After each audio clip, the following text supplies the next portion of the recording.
I came to AA about 7 years ago. I'll be 7 next week, and I didn't want to be in AA. And I came to AA because I was in a psychiatric hospital where I'd had a breakdown. And I was diagnosed by this doctor that I found myself in his office in bits, and he said, "You're an alcoholic and you're probably a drug addict and you need to come in and sleep." I hadn't really slept for about, I don't know, 6 or 7 months, and so I went into his hospital primarily for a week to sleep, and at that point I didn't know, I hadn't really taken on board. I think I knew that I was an alcoholic. I knew I was drinking alcoholically, but I didn't think that I was an alcoholic, if that makes any sense. And after about 6 or 7 weeks in the hospital, I got bored of all the other patients who were mostly people who had had breakdowns for other reasons, and so I went to AA. He said to me, "I want you to go to AA." So I went to AA, and it was everything I thought it wasn't going to be. And it was an amazing experience. And from that day on, for the next 3.5 years, I went every day to an AA meeting. It was bad enough for me, and I stopped comparing my bottom to other people's in terms of AA. I might compare it in terms of how big is my bum, but I do think that for me, I've been really lucky. I had a rock bottom. It was serious enough for me to take it really seriously, and I haven't relapsed, so I haven't had a drink since that day. And I do think that if you don't experience that kind of drastic situation or intervention, it can be quite difficult to do the steps necessary to stop drinking. And rock bottom is a basic realization that I don't have to deny who I am. I am who I am, and it's beautiful the way I am. I also hit a realization that these games were counterproductive, and they are going to take me into a spiraling pit where I will self-destruct. That awareness that I can't live on the periphery anymore like this. I need to stop this.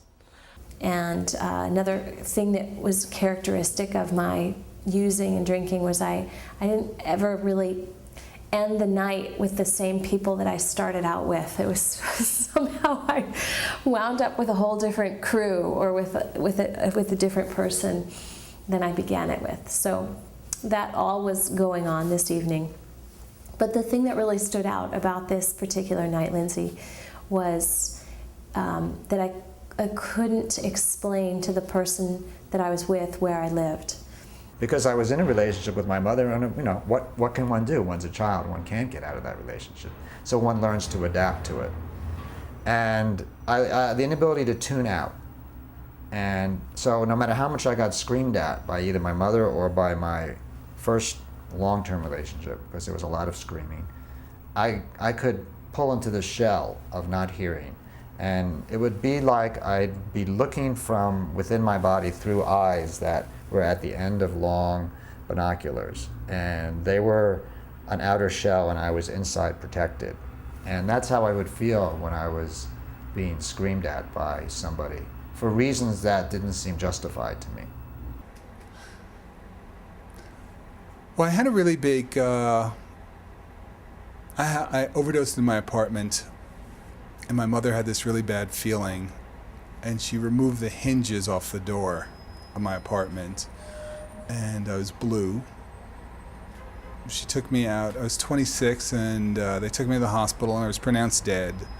And I had an adrenaline shot. I didn't even know it was until I saw the movie Pulp Fiction. I came to a couple of days later. I had 2 huge black and blues on my chest. But I was drinking all the time. I was doing drugs. You know, at 385, 400 pounds, I always had black and blues. So I didn't really think anything of it. And they said I had an adrenaline shot. And then I realized an adrenaline shot in your chest, you know, was a long needle going into my heart. And I I looked into a 12-step program, and I remember going to a meeting.